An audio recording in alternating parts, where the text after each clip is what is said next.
Now, how does your product use or challenge conventions, and how does it represent social groups or issues? This is my response to the question for the critical creative response. Number one. Now, what are genre conventions? So, genre conventions are a specific set of similarities that movies follow to fit into the same genre. For example, things such as character arcs, plot points, settings, and themes are what movies have in common to fit into the X genre. For example, in these images, action, fire, cars, high-speed chases, romance, love, and obviously romance just as a whole, and horror, the dark, the ghost-like entities that fit into the genre. Now, what is our genre? We ended up making a psychological thriller for our opening title sequence. We as a group really enjoyed the style of some thriller movies, and we thought we would have a lot of fun trying to create our own. And because we know what we wanted our genre to be, we were able to capture a very eerie, dark vibe for the thriller. I mean, being honest, it's almost like a horror and thriller due to the amount of gore that you see throughout the movie and at the end of the opening title sequence. But we did this to demonstrate the protagonist's mental state being deluded, but the amount we did slightly indicates a horror movie. Now, I hope you enjoy our opening title sequence.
Now, what an amazing opening title sequence. After viewing that, you will have a more understanding of why I am comparing the movie to Fight Club, American Psycho, and Seven. Now, starting with Fight Club, you can really see the similarities in the mise-en-scène with the darkness and the dim lighting. I feel like them having the same similarities also is the feeling in the character's mind. It also means they are doing something wrong and that they don't want people to see due to the dark, only side lights and just the mysterious demeanour of the person and the mise-en-scène. And I guess you could also say it has a suspicious vibe to it, which highlights the bottom line of the representative of loss it presents in different ways and in our opening title sequence.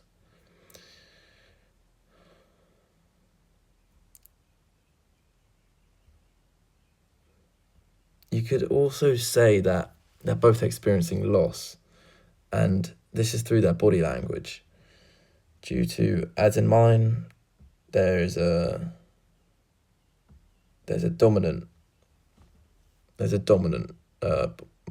vibe to his body language, whereas in Fight Club he looks a bit defeated.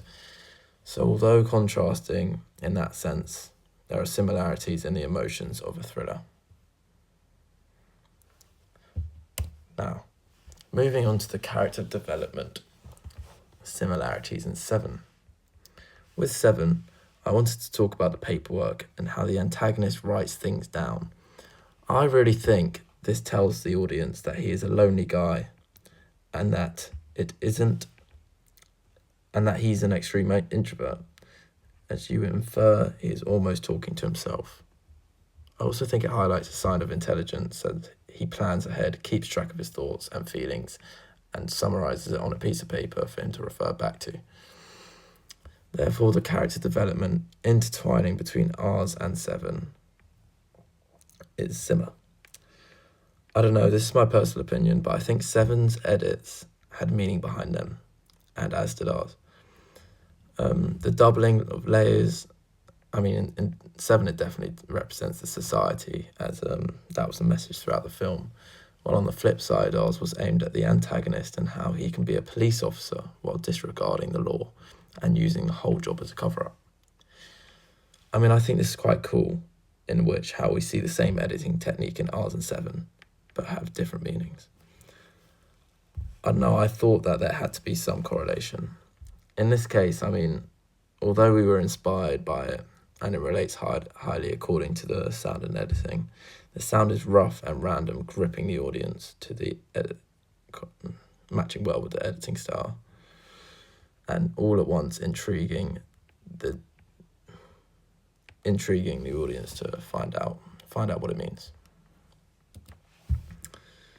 Now here, with all the images, and I think they're similar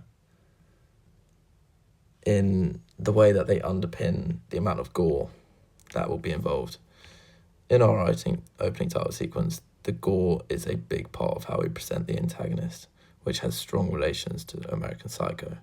This is due to American Psycho's main plot being the killing and graphic murders, which is why it's relatable to our gory opening title sequence, setting up the genre as a whole. It's also good as some things are really graphic and focused on the killing and can be dirty, therefore adding the argument that although ours is approaching onto the horror side, it can just be an unconventional thriller.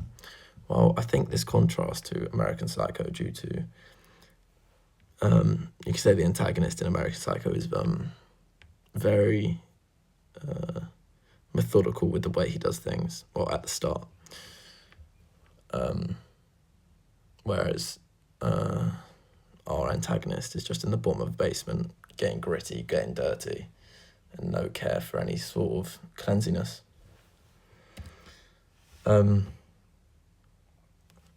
Now, the idea of representations of social groups is quite hard for us to find a main debate, but I was thinking that a lot of people, like our protagonist, had a tough childhood, and that's what we could be raising awareness for, a shitty childhood. This is due to him fitting the stereotypes of an overparented, creepy man. There are many examples of the stereotype. I mean, in most movies, this vibe is a crazy guy doing the killing. This comes from, what's his name? The man that a lot of horror movies are based off. He had a really, really weird relationship with his mother, and then started killing after she died. And yeah, it relates to that a lot. Now, there isn't the most representation of this in more of the plot and the dramatic effect of the movie, so we didn't want to give it away, referring to, no face, obviously, not revealing his face, because it could have given it away, and it could have given the plot away to the audience, which would have ruined the movie. And while you could say people care and are aware of things way more when there's mystery involved and drama, which is definitely shown through the media. Now, moving on to the objects, when I had this idea, I really wanted to demonstrate duality, as it adds a lot of depth to the overall movie. But even in this case, even just the opening title sequence, it adds layers. And that's why I decided on good versus evil, as it applies to all sorts of social groups in the upper class and the lower class and politics and literally every single social group you can imagine. And moving on, due to the big problem of police brutality in certain social groups, I think it was nice to link the blurred line of police and civilian killing and the difference between them, because as this man is using his job to cover up and seem innocent, that's what a lot of policemen do, which can be debated, but there's debates about a lot of policemen doing that. So it really applies to, I guess, politics around the government and police and etc. I just think there's an emptiness behind the killer, and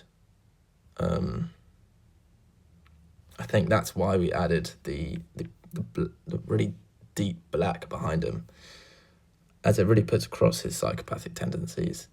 That is obviously a massive part of this movie, which is why it had to be mentioned or shown in the opening title sequence.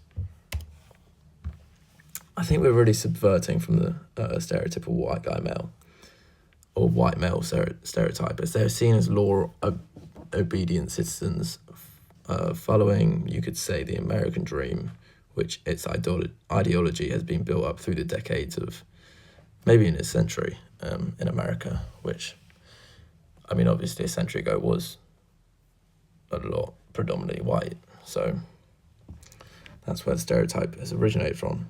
And in this, we're definitely facing away, as you may see the comparison between the good and bad detective, both being white males. One is adjusting to the stereotype, and one is 100% subverting from going off the rails and pretty much doing the opposite of the American dream. And thank you for listening to my analysis on my CCR1 task.